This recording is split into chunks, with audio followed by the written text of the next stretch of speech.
வாழ்வில் சகல விதமான ஐஸ்வர்யங்களும் பெருக செய்ய வேண்டிய தானம் எது? அதைத்தான் இந்த வீடியோ பதிவில் நம்ம பார்க்க போகிறோம். அறிந்தும் அறியாமலும் தெரிந்தும் தெரியாமலும் நாம் செய்த பாவங்கள் அனைத்தும் நீங்க வேண்டும். நம்மிடம் இருக்கக்கூடிய எதிர்மறை ஆற்றல்கள் விலக வேண்டும். நம்முடைய கஷ்டங்கள் கரைய வேண்டும் என்று நினைப்பவர்கள் பசுமாற்றுக்கு உணவளிக்க வேண்டும்.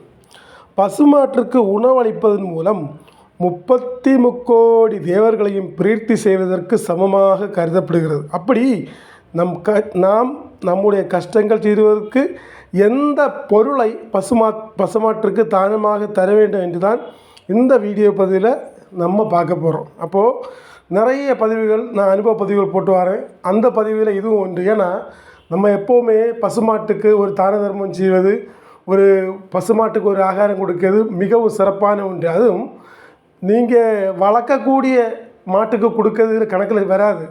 இன்னொருவர் வளர்க்கும் பசுமாட்டுக்கு நம்ம ஒரு ஒரு ஒரு ஆகாரம் கொடுப்பது, தண்ணி கொடுப்பது, எடுப்பது, அந்த மாதிரிப்பட்ட செயல்களை நாம் செய்ய வேண்டும்.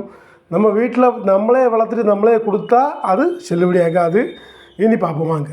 ஒருவருடைய வாழ்க்கையில் பல கஷ்டங்கள் ஏற்பட்டு அவர்களால் முன்னேற முடியாத சூழ்நிலை ஏற்பட்டு விட்டதென்றால் அவர்களுக்கு பாவங்கள் அதிகமாகிவிட்டதுன்னு அர்த்தம். அந்த பாவங்கள் தீர்ப்பதற்கு நமக்கு உதவக்கூடிய தெய்வமாகத்தான் கோமாதாவை நாம் வணங்குகிறோம்.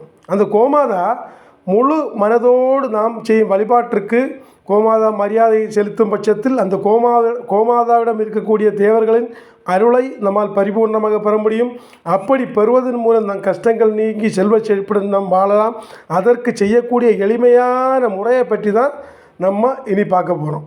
இந்த தானத்தை பரிகாரத்தை செய்ய வேண்டிய நாள் கிழமை பார்த்திங்கன்னா வெள்ளிக்கிழமை.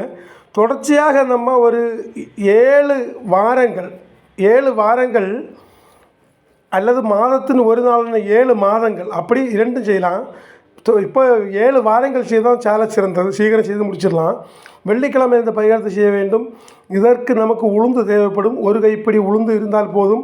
இந்த உளுந்தை வறுத்து பொடியாக்கி வைத்துக் கொள்ளுங்கள். வெள்ளிக்கிழமை என்று சாதத்தில் குக்கரில் வைத்து வடித்து அதை குக்கரில் வைக்காமல் வடித்து அந்த வடி கஞ்சியை எடுத்து அதிலிருந்து தண்ணீரை கலந்து இந்த உளுந்தை அதில் போட்டு கிண்டி கூழாக தயார் செய்து கொள்ளுங்கள். ஒரு கூட சொல்லி கேட்டுக்கிடுங்க. வெள்ளிக்கிழமை என்று சாதத்தை குக்கரில் வைத்து வடித்து அந்த வடி கஞ்சியை எடுத்து அதில் மேலும் தண்ணீரை கலந்து இந்த உளுந்தை அதில் போட்டு கிண்டி கூழாக தயார் செய்து கொள்ளுங்கள். இதை பசுமாற்றுக்கு குடிப்பதற்கு ஏற்றார் போல் தண்ணீர் உப்பு போட்டு கலந்து தயார் செய்து கொள்ள வேண்டும். தயார் செய்த இந்த கூளை அருகில் இருக்கக்கூடிய பசுமாற்றுக்கு கொண்டு கொடுக்க வேண்டும். அப்படி கொடுப்பதற்கு முன்பாக பசுமாட்டில் மகாலட்சுமி வாசம் செய்யும் இடத்தை தொட்டு வணங்கிவிட்டு அந்த கூளை பசுமாற்றுக்கு தர வேண்டும். பசுமாடு குடித்த பிறகு மீதம் இருக்கும் சிறுதலாக கொஞ்சம் இருக்கும். அதை வீட்டில் நம்ம எடுத்து வந்து நம் தலையில் தெளித்து கொள்ள வேண்டும். ஒவ்வொரு மூலையிலும் அந்த கஞ்சியை தெளிக்க வேண்டும். இப்படி செய்வதன் மூலம் நமக்கு சகல ஐஸ்வர்யம் கிடைக்கும். இதோ மட்டுமல்லாமல் நம்முடைய வீட்டில் யாராவது அடிக்கடி பிரச்சனைகள் ஏற்படுகிறதோ அவர்கள் குளிக்கும் தண்ணீரில் சிறிது அந்த கோமியத்தை தினமும் கலந்து குளித்து வர அவர்கள் பிரச்சனைகள் தீரும். உடல்நலை பாதிக்கப்பட்டவர்களுக்கு இந்த முறை பின்பற்றலாம்.